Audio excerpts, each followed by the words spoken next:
Hi guys, welcome to my shed. So, I did this the other day. I had some leftover resin from, I was doing a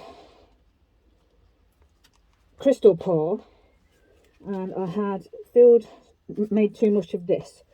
So it's clear resin with a lovely shimmery glitter in it. It's kind of pinky, orangey, bronzy. So what I want to do now is, I think it would look good if I backed these with a black. These are going to be pendants. So if I can just, can't find the glitter that I used. I'll put it on a later video. So what I'm going to do is I'm going to use a flat black for this. So when you open these up for the first time, these inks, you have to snip the top off. So be prepared with your scissors, and not like I was the other day trying to find scissors. Okay, so this was left over from another pour, this resin. So what I tend to do is, if you've done too much resin, is just use it for something else rather than wasting it. It's quite expensive resin, so you want to plan out ahead what are you going to be pouring. But this kind of pendant tray is quite handy to have, because you can use it if you've got excess and you haven't planned anything, so you can just use it to fill it up.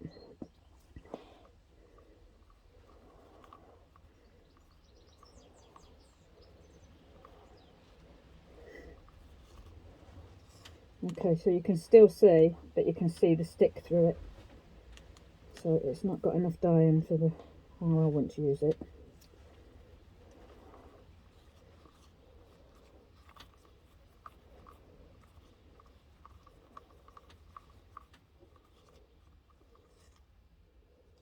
Nearly there. The white mixes thicker than that, so in this amount of resin I would probably only need around 6 drops, but obviously black's a stronger pigment. That's better, that's getting thicker now. Okay, it should be fine now. I want it a really solid black so that it shows off the glitter front of these pendants, especially that one, because I was trying to half pour it, but it's spread.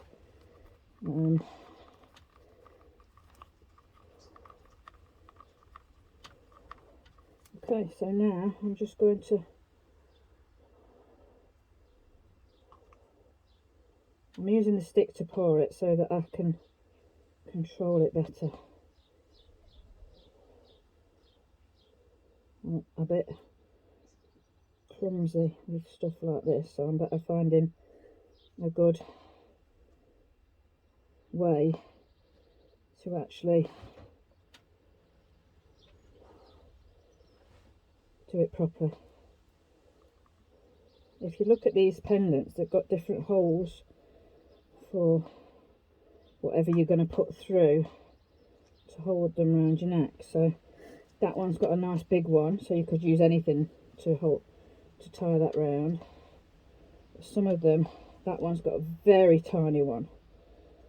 So I have got some leatherette chains, but not leatherette, sorry, proper leather chains that I can use.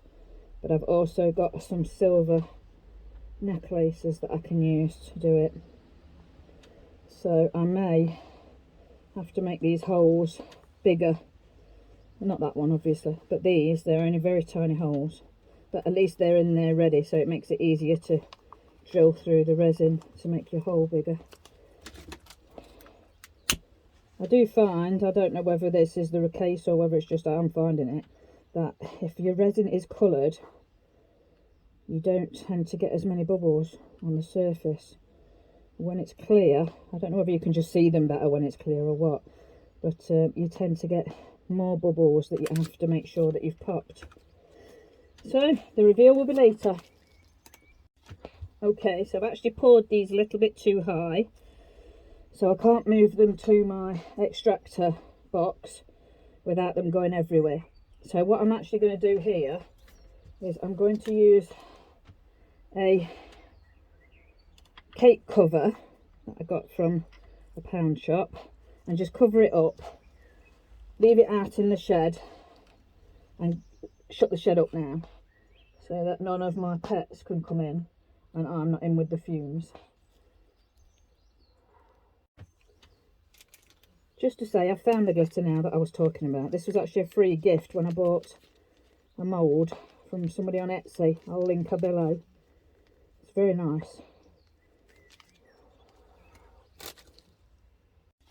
Okay, so I've actually poured these a little bit too high, so I can't move them to my extractor box without them going everywhere. So what I'm actually going to do here is I'm going to use a cake cover that I got from a pound shop and just cover it up, leave it out in the shed and shut the shed up now so that none of my pets can come in and I'm not in with the fumes.